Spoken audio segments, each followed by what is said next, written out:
Dans un très beau livre qu'il avait sorti il y a en 1996, le sociologue Robert Castel, qui s'appelait Les Métamorphoses de la question sociale, il avait esquissé à la fin du livre un tableau de l'individualisme contemporain.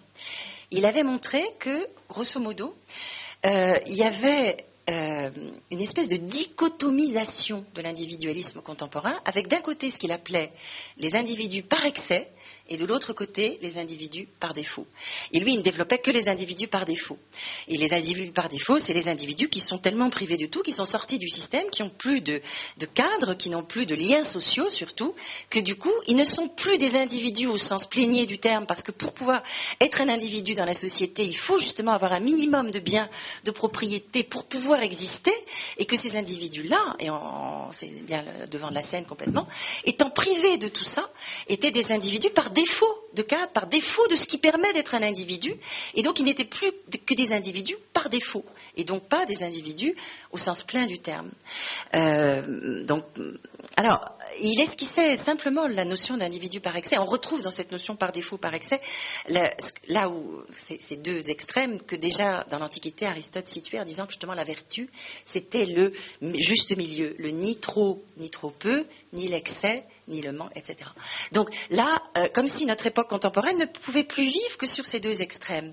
Parce que finalement, on a cette dichotomisation, et ce qui caractérise l'hypermodernité, c'est la coexistence des deux, et c'est la présence effectivement de ces individus hyper modernes aussi, qui eux sont dans le trop-plein. Ils ont trop plein de richesses, trop plein de dynamisme, trop plein de stress, trop plein de sollicitations. Ils sont assez dans l'excès. Alors, cet individu, très, très brièvement, pour essayer de le caractériser, c'est d'abord quelqu'un qui est fondamentalement, qui du coup, qui vit avant tout dans le présent. C'est quelqu'un qui vit dans le présent. Je voudrais vous citer une petite citation de Jacques Ellul, le grand historien de la technique, qui parlait du mouvement sans direction qui nous anime. Il dit « Nous sommes partis à une vitesse sans cesse croissante vers nulle part. Il n'y a plus ni objectif, ni transcendant, ni valeur déterminante. Le mouvement se suffit. » Et puis une autre citation, beaucoup plus ancienne, de ce grand visionnaire qu'était Tocqueville, qui dit la chose suivante.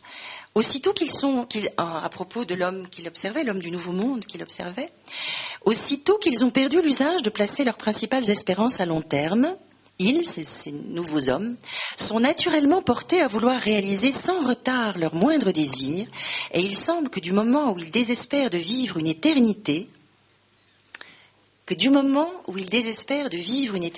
ils sont disposés à agir comme s'il ne devait exister qu'un seul jour. Donc on voit que ce mouvement, en fait, de rapatriement sur le présent, sur l'instant, il a les germes en sont semés depuis longtemps. Donc cet individu contemporain, en fait, c'est un individu centré sur le présent. Il y a un professeur de philo qui décrivant ses élèves, disait la chose suivante en parlant d'eux. Il disait... en les observant, il disait ils vivent dans le présent le plus immédiat et ne se sentent concernés par aucune antériorité. Comme si, en fait, au fond, l'individu contemporain ne peut plus vivre autrement. Il n'a plus le temps de se plonger dans le passé et il n'a pas non plus, dans le tourbillon d'activité dans lequel il est pris, suffisamment de temps de se projeter dans l'avenir. Donc il est en quelque sorte... plaqué sur le présent, et beaucoup de recherches font état de ce présentisme, en fait, de l'individu contemporain. Un individu qui donc est sans point de vue, sans perspective, en fait, sur le monde, parce qu'il est trop submergé par les aléas de la contingence immédiate et trop surchargé d'obligations temporelles.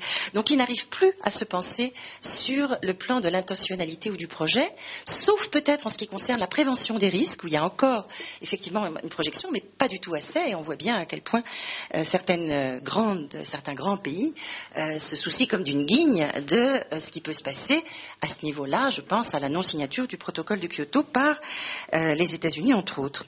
Alors, on peut se demander d'ailleurs si cette centration sur le présent, c'est pas en fait même quelque chose d'encore plus fort que ça, si c'est pas une centration sur l'instant, et si on pourrait pas parler d'un homme-instant, c'est-à-dire quelqu'un qui est à la fois dominé par un besoin de satisfaction immédiate qui peut être obtenue précisément par l'instantanéité avec laquelle on peut obtenir tout dans la société d'hyperconsommation sans limite dans laquelle on est plongé, et par l'instantanéité en fait avec laquelle on peut acheter les choses et obtenir les choses. Et puis donc un individu en même temps, autre aspect de cet homme instant, un individu qui est en quête d'intensité, mais justement d'une intensité de l'instant qu'il va, et on le voit bien dans ses recherches par exemple de sensations extrêmes, dans ses investissements dans les sports extrêmes, où on va en fait chercher quelque part une espèce de sensation unique qu'on ne trouve plus autrement, et où on va chercher quelque part aussi dans le fait de pousser le corps à ses plus extrêmes limites. En fait, on va chercher des limites qui n'existent plus dans l'ordre social, qui ne sont plus données par le référent social, par l'ordre social. Et il y a à la fois la notion de jouissance très intense dans l'instant, et il y a en même temps cet aspect de recherche des limites qui ne sont plus fournies par la société. Donc cet individu contemporain, qui est, du fait de ce rapport au temps, un individu centré sur le présent, éventuellement par certains côtés. Bien sûr, je trace des portraits un peu types, tout le monde ne fonctionne pas comme ça, c'est clair, mais c'est un petit peu des idéotypes que je trace, emblématiques un petit peu de notre société, donc qui est centré sur le présent, qui est un homme instant. C'est aussi un individu qui, quelque part, effectivement, vit dans l'excès, dans l'excès, cet excès dont je parlais tout à l'heure, qui fait partie intégrante de cette notion d'hypermodernité. Et on pourrait dire qu'au fond, si on voulait faire un tableau historique, on pourrait dire que si je pars sous l'Antiquité, l'Antiquité c'était un monde clos, un monde fini, et la nature était une norme. Sous l'Antiquité, l'individu c'était au fond un homme de la juste mesure, et toute la philosophie de l'Antiquité enseignait de respecter cette juste mesure, ce ni trop ni trop peu. La vertu était là-dedans. Et puis au fond, après effectivement les grandes découvertes astronomiques qui vont repousser les limites du monde, qui vont montrer que le monde n'est pas clos, qu'il n'est pas fini, l'infini astronomique, les grandes découvertes, enfin tout ce qui va à un moment de la Renaissance va montrer le monde comme quelque chose d'illimité. Cette illimité va introduire justement l'aspiration à l'illimité de soi. Et c'est à ce moment-là que l'homme, on pourrait dire, ne devient plus l'homme de la juste mesure, il devient un homme perspectif, qui peut se projeter effectivement dans le futur, dans l'avenir, et même dans l'illimité. Alors bien sûr, la référence à la juste mesure demeure beaucoup. Et à cette époque, on parle pendant très longtemps de l'honnête homme. L'honnête homme, c'est l'homme de l'équilibre. C'est encore très longtemps l'homme de la juste mesure. Mais néanmoins, on a ouvert la brèche de l'illimité et la brèche de la perspective. Et donc, à ce moment-là, on pourrait dire, c'est avant le XXe siècle, on pourrait dire grosso modo jusqu'à la fin du XIXe siècle, ce qui va dominer, c'est la notion de progrès de soi. On n'est pas dans l'accomplissement de soi, comme sous l'Antiquité. L'idéal dans l'Antiquité, c'est l'accomplissement de soi. Après, ça devient le progrès de soi. On pourrait dire que ce qui caractérise notre époque contemporaine, ça n'est plus ça, c'est l'excès de soi. C'est-à-dire qu'en fait, la norme devient quelque part être dans l'extrême, être dans l'excès, et c'est une espèce de être dans le dépassement permanent, être toujours meilleur, toujours plus fort, toujours plus performant. C'est à la fois une exigence de la société, on le voit très bien sur le plan économique, on le voit très bien sur le plan sportif, et bien sûr ça se répercute aussi sur les individus lambda que nous sommes. Donc le dépassement permanent est un des moteurs en fait de fonctionnement de la société contemporaine et un des moteurs du rapport à soi de l'individu contemporain. Et ce dépassement de soi, il va donner, dans certains cas, l'excès de soi qui caractérise en fait aussi cet individu hypermoderne. Un excès de soi où on le voit dans des excès de consommation, des excès de jouissance, des excès de pression, etc. Mais on voit également en fait cet excès dans des...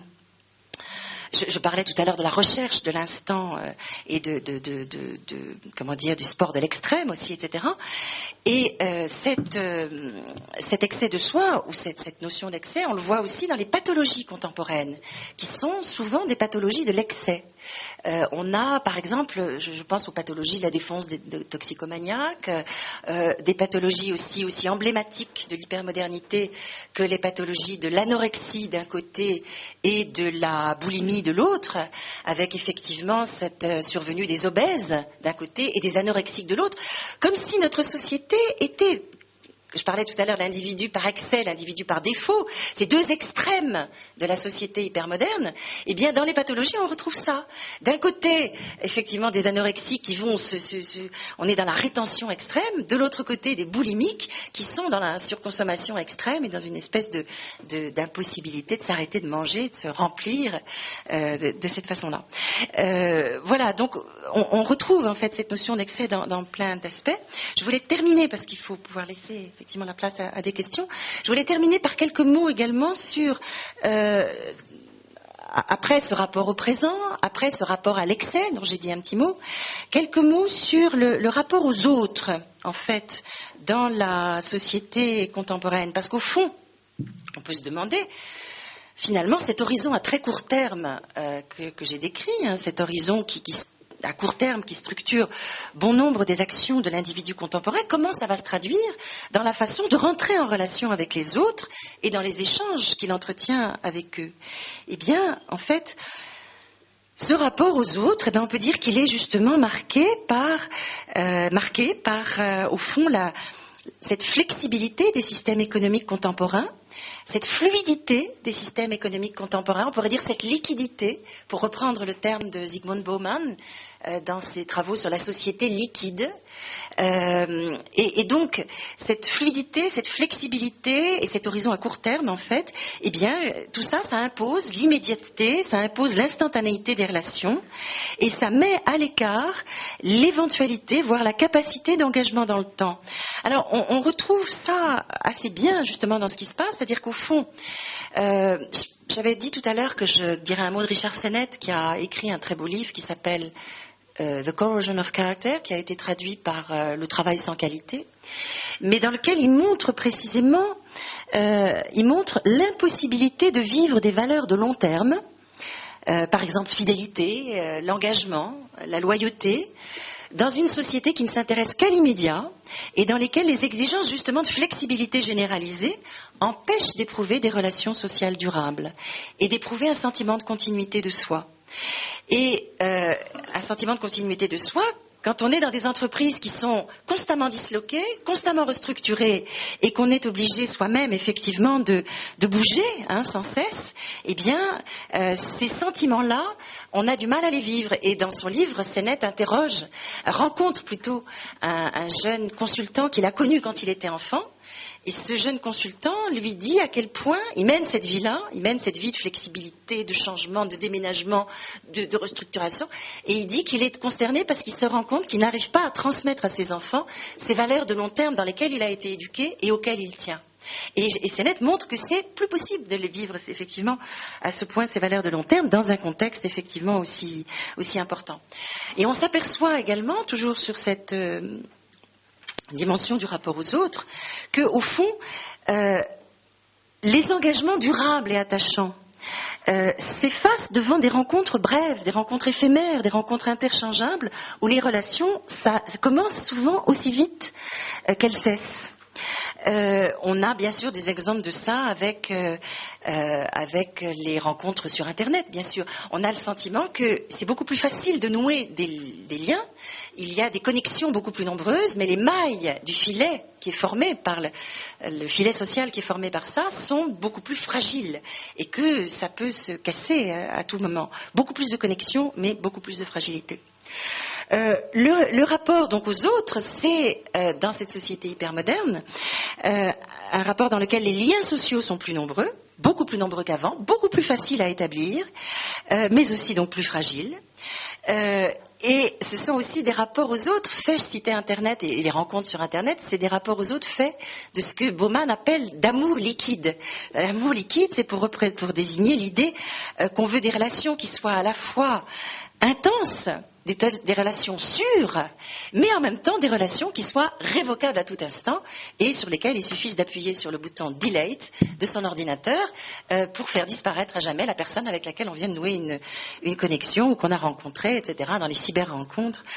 Voilà. Et également tous les speed dating où on a exactement 7 minutes pour se présenter à l'autre, être présenté. Donc tout cet univers de la rencontre est complètement marqué par cette accélération dont j'ai parlé et ce passage en fait du court terme au long terme, ce passage du temps court au temps long et ce contexte dans lequel au fond c'est la recherche d'intensité qui quelque part a remplacé la quête d'éternité, parce que au fond c'est bien dans cette disparition de l'éternité à laquelle je faisais allusion avec la citation de Tocqueville tout à l'heure, on voit bien que le problème, c'est justement d'arriver à faire contenir l'éternité dans le présent, à faire contenir tout ça dans un contenant du coup trop étroit, et que cette quête d'éternité, elle se transforme en une quête d'intensité dans le présent. Bon, j'ai été un peu longue aussi. Voilà, merci beaucoup.